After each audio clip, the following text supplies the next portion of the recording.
It was a night wrapped in fog, the kind of haze that seemed to settle not just in the air, but in the bones of the ancient castle.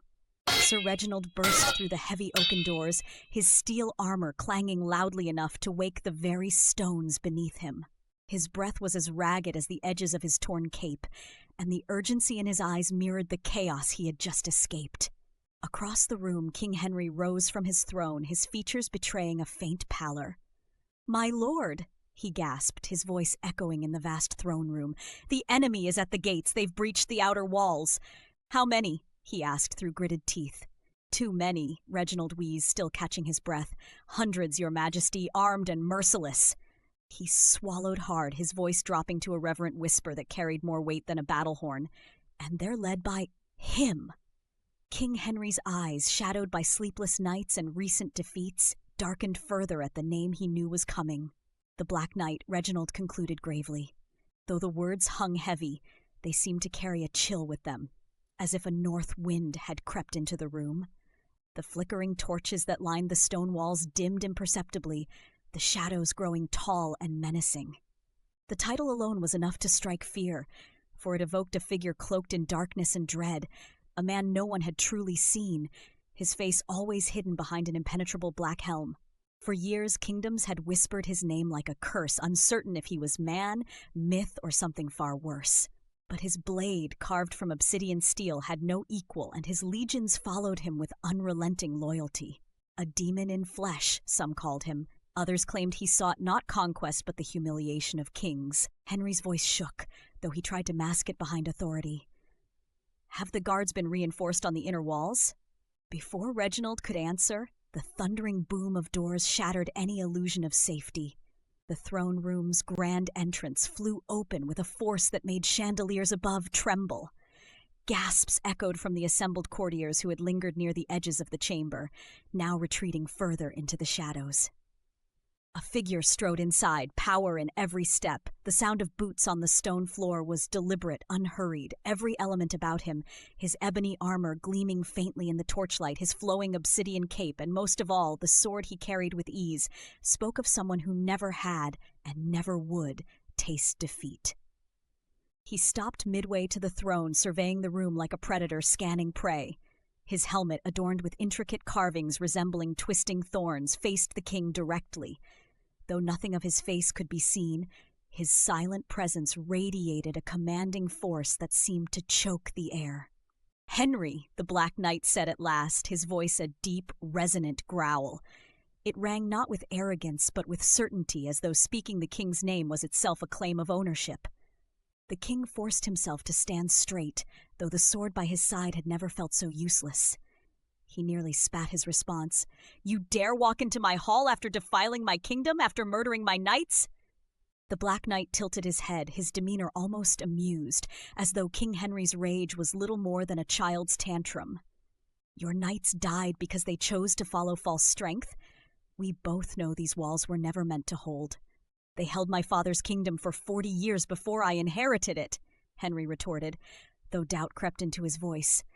"Why do you come here? Do you seek to desecrate this throne as well?" "No," the Black Knight replied simply. His pauses were maddeningly deliberate, and the mystery of his intentions only tightened the air. "I come not to take your throne, but to free it. You have ruled too long under the illusion of power, Henry, a power that was never truly your own." Reginald stepped forward, his sword drawn despite his trembling hands. The obsidian blade swung faster than the eye could follow, its tip stopping directly in front of Reginald's chest. The Black Knight didn't falter, not a fraction, and just as quickly slid the weapon back into rest position. Reginald froze, his fingertips brushing the front of his armor where the tip had hovered. Not a scratch. But the precision made it clear the Black Knight had let him live by choice. That choice alone made it worse than any injury. "You misunderstand your place, Sir Reginald," the knight said, his tone quiet but cutting. "Your loyalty blinds you, as loyalty so often does. Stand down, or you will face what your comrades at the gate did."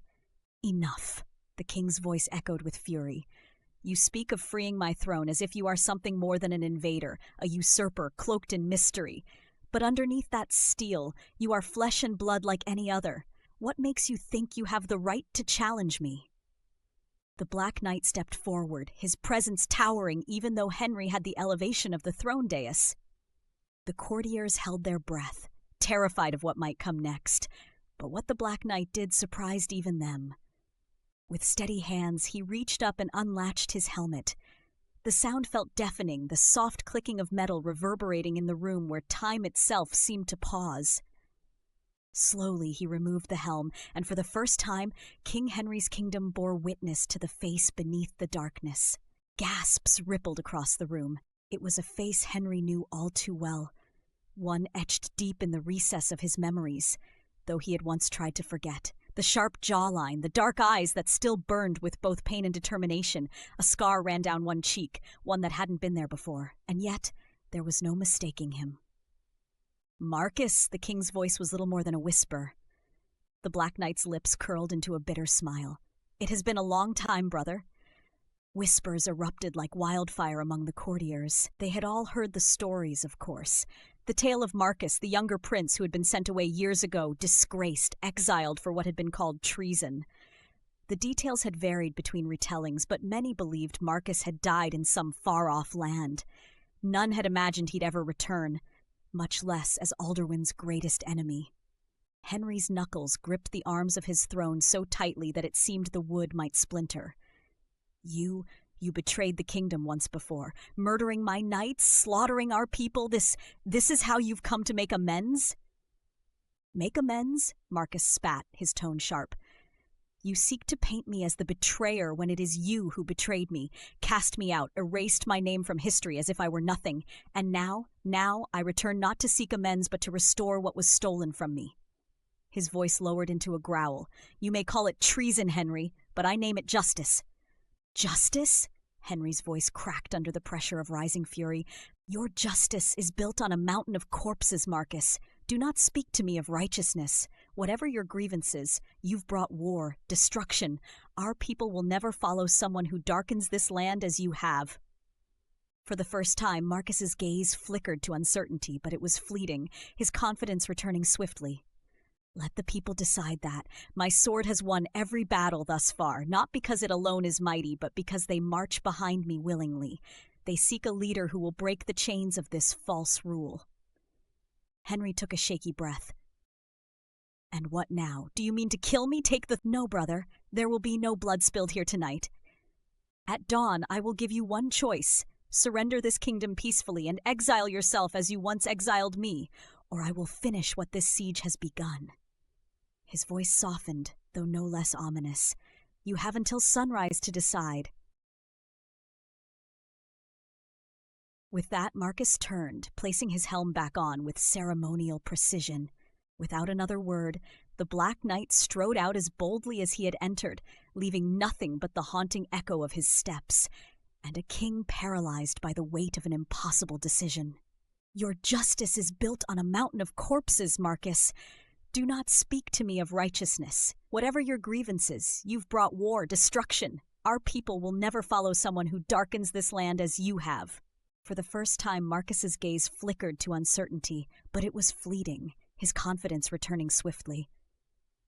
"Let the people decide that.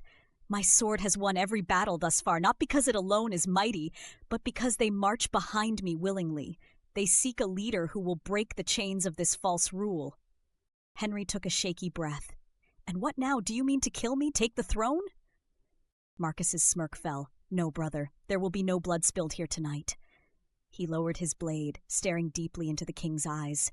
"At dawn, I will give you one choice. Surrender this kingdom peacefully and exile yourself as you once exiled me, or I will finish what this siege has begun."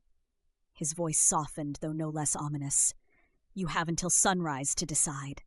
With that, Marcus turned, placing his helm back on with ceremonial precision. Without another word, the Black Knight strode out as boldly as he had entered, leaving nothing but the haunting echo of his steps, and a king paralyzed by the weight of an impossible decision.